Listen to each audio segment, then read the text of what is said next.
Ce soir, la pandémie continue de prendre de l'ampleur au centre du pays. De plus en plus de citoyens se tournent vers le privé pour se faire tester. Le Québec peut-il se comparer aux États du Nord-Est américain en matière de gestion de la COVID? On pose la question au spécialiste en santé publique, David Levine. La gestion de la pandémie, les demandes d'excuses 50 ans après la crise d'octobre, une nouvelle chef pour le Parti vert, l'analyse des dossiers chauds de la semaine avec notre panel de journalistes.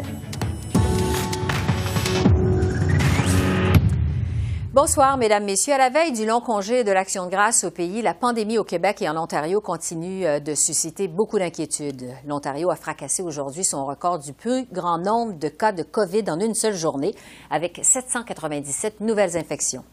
Pendant ce temps, au Québec, le bilan est repassé au-dessus de la barre des 1000 cas quotidiens à 1078. Aux communes, le gouvernement Trudeau s'est fait reprocher de se traîner les pieds pour distribuer aux Canadiens des tests plus rapides, au point où certains choisissent de débourser jusqu'à 200 $ pour se faire tester dans le secteur privé. Le problème, c'est que depuis la journée 1, le gouvernement s'est traîné les pieds concernant l'adoption des tests rapides pour la COVID. Résultat, ce matin, le Journal de Québec nous apprend qu'il y a des écoles dans la région de Québec qui doivent faire appel à une entreprise privée pour avoir les résultats des professeurs qui sont testés. Parce qu'au Québec, on peut attendre des fois 8, 9, 10 jours. Pourquoi? Parce que ce gouvernement-là a tardé à évaluer les tests rapides. Pourquoi? Et pendant ce temps, le premier ministre François Legault admet que la situation continue d'être alarmante au Québec où d'autres régions sont passées en zone rouge aujourd'hui, l'état d'alerte maximale. À l'aube du long congé de l'Action de grâce, il demande de nouveau aux Québécois de rester à la maison avec leur famille immédiate. La grande priorité de son gouvernement, dit-il, c'est d'augmenter le traçage des cas positifs pour les sortir de la circulation le plus vite possible. M. Legault encourage d'ailleurs fortement les Québécois à télécharger l'application gratuite Alerte COVID du gouvernement du Canada qui facilite ce traçage. Questionné à savoir pourquoi le bilan de la COVID-19 est beaucoup plus élevé au Québec que dans le reste du pays, le premier ministre a préféré se comparer aux grandes villes de l'Est des États-Unis. Il y a une exception qui est Toronto. On doit augmenter le traçage, effectivement, au Québec. Je sais que l'Ontario aussi le fait. Pour l'instant, à part de dire que l'Ontario est une exception, là, toutes les autres grosses villes, je le répète, là, j'ajouterais même New Jersey, Connecticut, Rhode Island, Illinois, Michigan, Massachusetts, New York, sont tous dans la même situation ou dans une situation pire que nous autres. Alors sur ce, je retrouve David Levine, qui est ancien haut fonctionnaire en santé au Québec. Bonjour, M. Levine.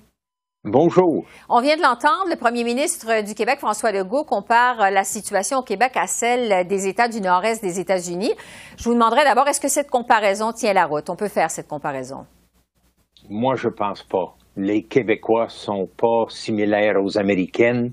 Notre environnement politique est aucunement la même. Notre système de santé n'est pas la même.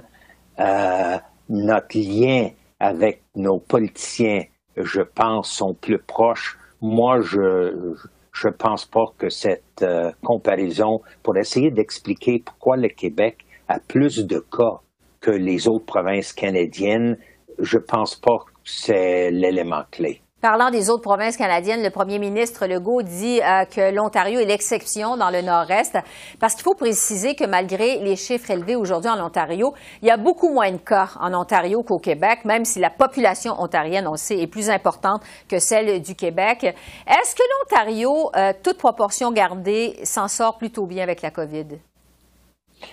Je pense que c'est très lié, pas aux mesures introduites par les différents gouvernements. Il y avait pour moi une réouverture un peu trop vite au Québec, surtout dans des choses non essentielles comme les bars, à titre d'exemple, que le gouvernement a voulu donner le message on peut retourner un peu à normal. Mais autre que ça, je pense que la très grande différence entre Ontario et Québec est notre population. On est des, pas moi nécessairement, mais on est des francophones.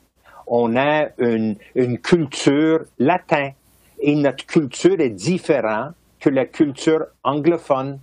On est plus grégaire, on prend 2 verres de vin au lieu de 1 verre de vin au repas. On a une tendance de vouloir peut-être parler un petit peu plus, être un petit peu plus engagé. Et je pense que c'est tous ces facteurs-là qui jouent actuellement. Certains parlent du mystère Québec pour expliquer les cas élevés d'infection au Québec. Vous pensez que ça peut avoir joué le tempérament des Québécois? Oui, le tempérament québécois est différent et c'est fondamental. La manière qu'on se rend compte, les becs qu'on donne l'un à l'autre, qu'on ne donne pas maintenant, mais à laquelle on donne habituellement. C'est un style de vie différent. Et au début, les Québécois étaient très rigoureux. On a aplati la courbe, le gouvernement a ouvert les valves, aller au bar, aller s'amuser. On peut retourner un peu au normal, soyez prudents. Mais là, les Québécois, une fois donné la chance de retourner à normal, ben ils l'ont retourné, pas à peu près, avec un peu de passion, avec un peu de joie de s'en sortir de cette calvaire. Mais là, ça revient. Et là, on a plus de misère à revenir. Si on met de côté le fait justement qu'on a peut-être déconfiné trop vite au Québec, M. Legault se défend toujours en disant qu'on fait de 2 à 3 fois plus de tests au Québec que partout ailleurs au pays. On est parmi ceux qui testons le plus. Il l'a encore répété aujourd'hui. Est-ce qu'effectivement, ça peut quand même expliquer le nombre plus élevé de cas qui sont enregistrés chaque jour au Québec qu'ailleurs au pays? Je pense que c'est un facteur. Parce que si on teste plus, on va trouver beaucoup de cas que normalement n'auraient pas été trouvés, auraient donné des symptômes très légers et que les gens auront passé à travers. Mais l'importance de tester, et je reste là-dessus, est qu'une fois testé COVID solide, pas COVID faible, ça peut être COVID faible qui est presque négatif, mais pas négatif, ça prend un deuxième test tout de suite après. Mais une fois enregistré qu'on a le virus, mais il faut protéger les autres. Il faut se mettre en isolation, protéger l'autre. C'est le modèle pour aplatir la courbe. Je trouve de fait des tests comme on fait vraiment le piste. Est-ce qu'on a fermé trop tôt? Comme vous l'avez dit au début, je pense pas. On cherchait des précautions. On a mis trop de focus sur nos hôpitaux, hospitalo-centriques, vider des lits, pas assez de compréhension de nos soins de longue durée, qui est devenu très infecté, clientèle vulnérable, beaucoup de décès. On n'a pas saisi cette réalité aussi vite qu'aurait peut-être probablement aidé d'empêcher tout visiteur de retour des États-Unis, même au début, je parle fin mois de février, d'entrer dans les CHSLD. Ça, on ne l'a pas fait. Oui, évidemment, il y a beaucoup de choses qu'on regarde du côté du Québec. Qu'est-ce qu'on a fait, qu'est-ce qu'on n'a pas assez fait, qu'est-ce qu'on a fait trop tard. Mais je veux quand même vous entendre sur les tests à nouveau. Vous parliez de deuxième test il y a un instant parce que, on apprend qu'il y a des Québécois qui doivent se tourner vers des cliniques privées pour se faire dépister contre la COVID à cause des délais qui sont trop longs dans le public. Qu'est-ce que ça nous dit du système public de dépistage au Québec? Il faut vraiment augmenter le temps de réponse, que la réponse est beaucoup plus vite que c'était. On ne peut pas attendre 3, 4 jours, 5 jours même pour avoir un résultat. On est en confinement pendant tout ce temps-là pour apprendre qu'on n'a absolument rien. Il faut absolument, si on augmente le nombre de tests, on augmente notre capacité de les travailler, mais de retourner le rapport. Parce que probablement, qu'est-ce qui bloque? C'est pas le test, c'est pas le résultat. C'est la capacité de prendre les résultats de la machine et de les mettre dans le système pour communiquer avec et pour téléphoner et pour informer des personnes. Ouais. Et ça prend de la main-d'œuvre puis ça prend une organisation administrative. Donc, la rapidité à transmettre les résultats des tests. Ottawa, M. Levine a annoncé cette semaine une entente avec la pharmaceutique Abbott pour acheter 20,5 millions de tests qu'on appelle des antigènes qui permettraient d'obtenir des résultats très rapides de la COVID en 15 et 20 minutes. Est-ce que ces tests auraient dû être disponibles quand même beaucoup plus tôt, comme dans d'autres pays dans le monde? Je pense que le plus tôt possible aurait aidé. Je ne sais pas qui a bloqué l'obtention de ces tests. Est-ce que c'est une question financière? Est-ce que c'est une question de disponibilité? Si on a des résultats très vite, qui est le cas dans le privé. On retourne à la question, est-ce qu'on va être capable d'avoir assez de monde pour informer toutes les personnes des résultats?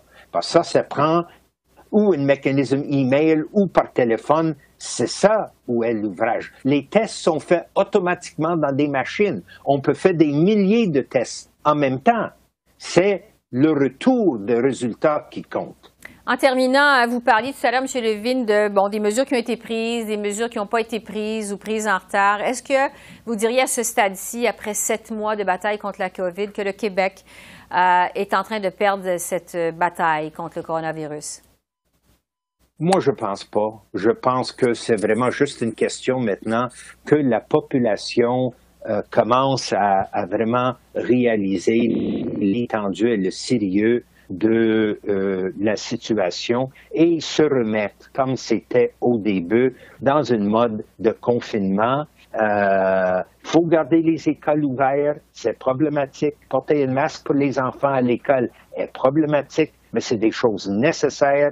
Il faut que les parents portent les masques à l'école tout le temps, quand ils amènent et quand ils cherchent leurs enfants. Et ça, même entre amis maintenant, moi j'arrive à porter un masque quand des membres de ma famille entrent. Mes petits-enfants, je porte un masque tout le temps maintenant dans la maison. C'est ça qui est nécessaire de faire pendant cette période. On va suivre vos recommandations à la veille du long congé de l'Action de grâce. David Levine, merci beaucoup. Merci beaucoup. Au revoir.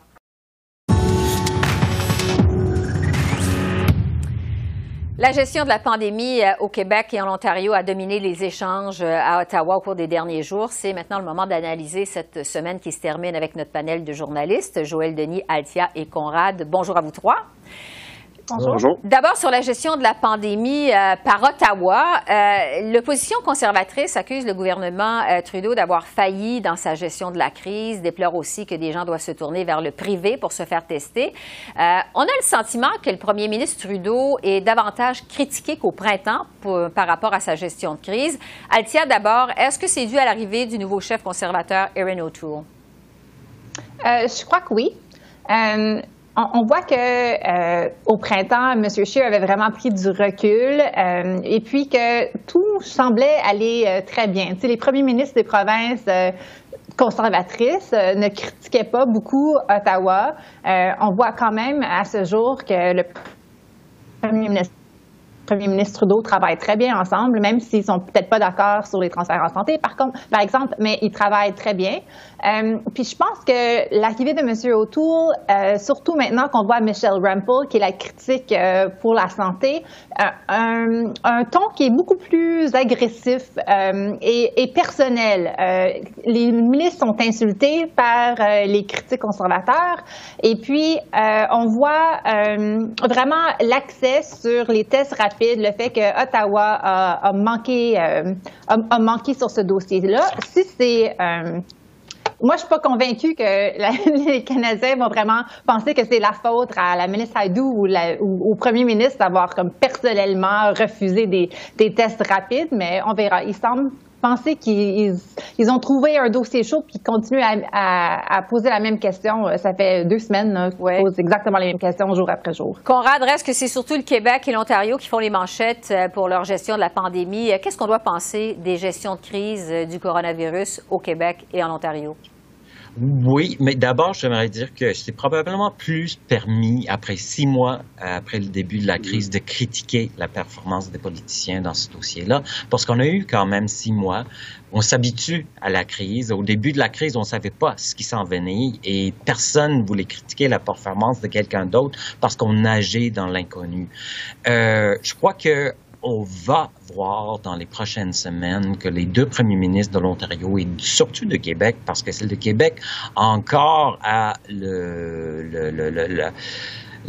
mauvais sort d'être le plus touché par cette pandémie. Et on a appris au mois de septembre que les personnels des CHSLD se promenaient encore d'une institution à l'autre.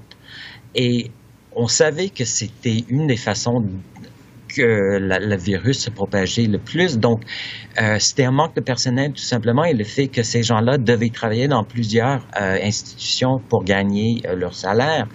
Mais c'était un peu inacceptable après 6 mois de crise que ça soit permis.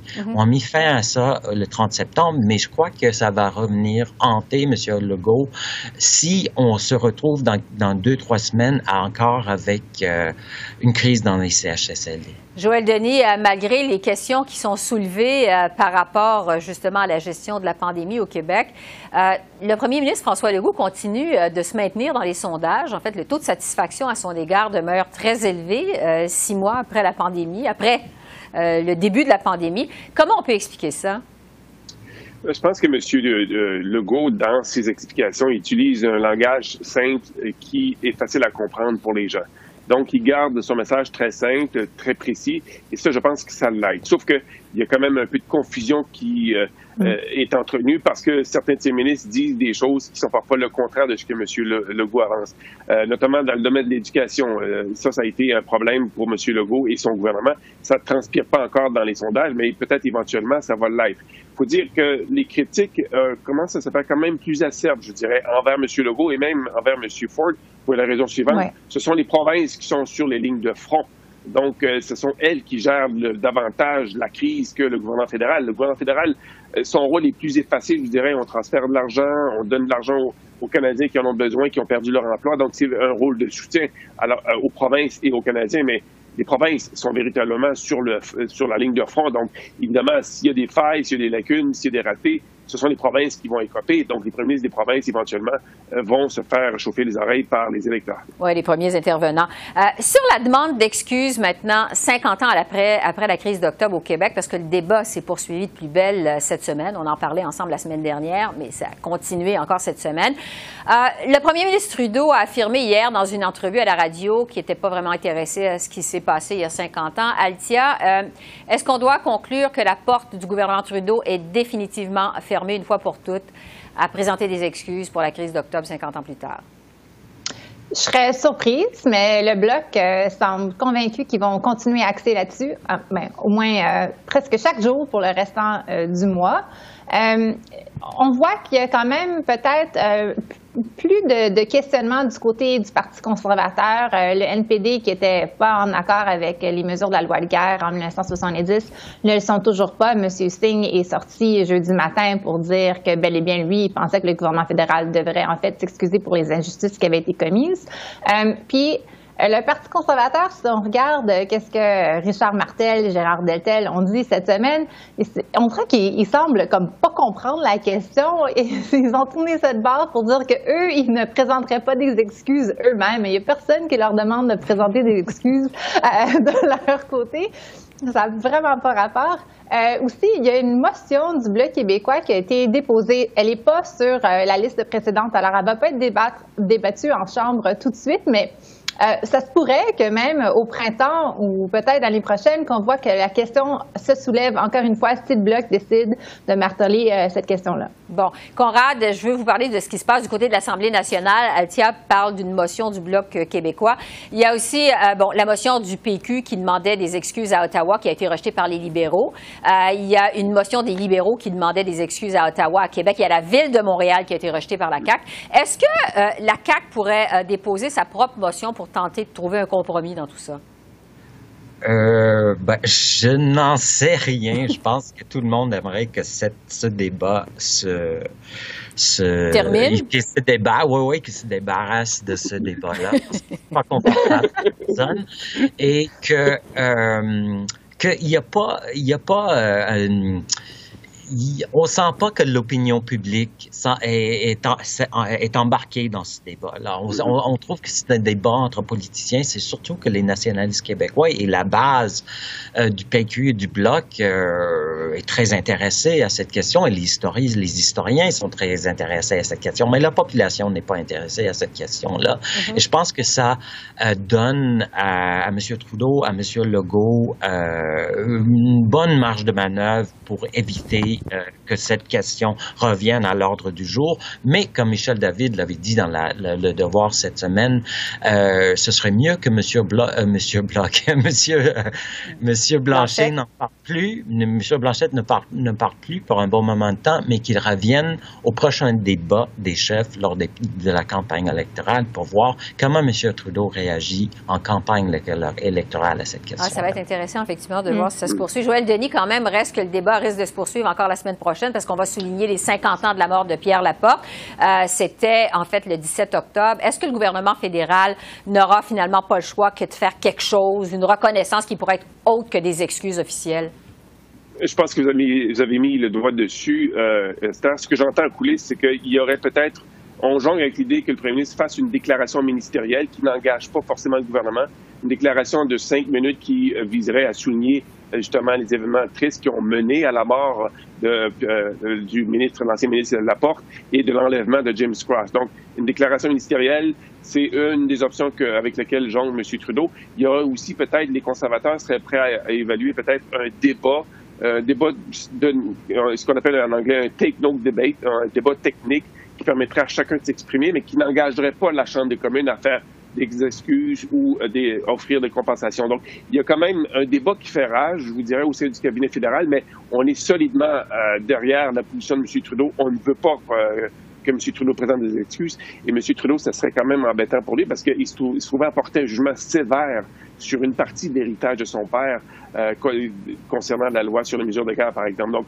on ne veut pas aller là. M. Trudeau dit qu'il est davantage préoccupé par le présent, c'est-à-dire la crise de la COVID et la gestion de cette crise et apporter du soutien aux familles et aux Canadiens qui ont perdu leur enfant. Donc, il marque quelque peu des points. Je suis d'accord avec Conrad. Je pense que ça intéresse davantage les gens en ce moment que les événements qui se sont passés il y a 50 ans. Le temps file, il faut aller un peu plus vite. Oui, Althia, rapidement. Non, j'allais juste ajouter un bémol que cette question-là se joue très différemment au Canada anglais qu'au Québec. Oui. Effectivement, je pense que Conrad est d'accord avec ça aussi, lui qui a écrit dans le Globe and Mail la semaine dernière là-dessus. Conrad? Oui, absolument. Et en fait, je serais surpris que les conservateurs soient ouverts à débattre de cette question, mais je sais pas, mais parce que la base conservatrice est très hostile à l'idée même qu'on s'excuse et que demande plutôt les excuses comme André Pratt l'a fait dans Le Devoir hier de la part des felkistes. Mm-hmm. Bon, le temps file, je le disais, il y en a ça, il faut aller plus vite. Je veux vous entendre sur le Parti vert, qui a une nouvelle chef, Annamie Paul, qui a été élue samedi. Madame Paul, qui a passé à l'histoire comme la première femme noire à diriger un grand parti fédéral au pays. Althia, quel impact va avoir son arrivée sur le Parti vert? Bon, je dirais déjà que le Parti vert se met à la gauche du NPD et vise vraiment peut-être les gens qui ont voté NPD au passé ou libéral, mais c'est toujours le cas, presque toujours le cas, mais vraiment maintenant se fiche beaucoup plus à gauche. Je pense que le fait qu'elle a encouragé son caucus à voter contre le discours du trône en disant que il n'allait pas assez loin, qui vraiment a mis la pression sur le NPD pour justifier pourquoi eux, ils avaient décidé d'appuyer le gouvernement en disant que oui, selon eux, à cause des congés maladie payés, que c'était assez. Elle a dit non, pas du tout. Il n'y a pas assez d'action sur les changements climatiques, pas assez d'action sur les soins de santé, puis pas assez d'action sur le revenu de base minimum. C'est quelque chose que le Parti vert depuis des décennies, disent que c'est la solution qu'ils recherchent. Alors, je pense que ça va être... je suis pas certaine qu'on va la voir dans la Chambre des communes. Elle se présente à Toronto Centre.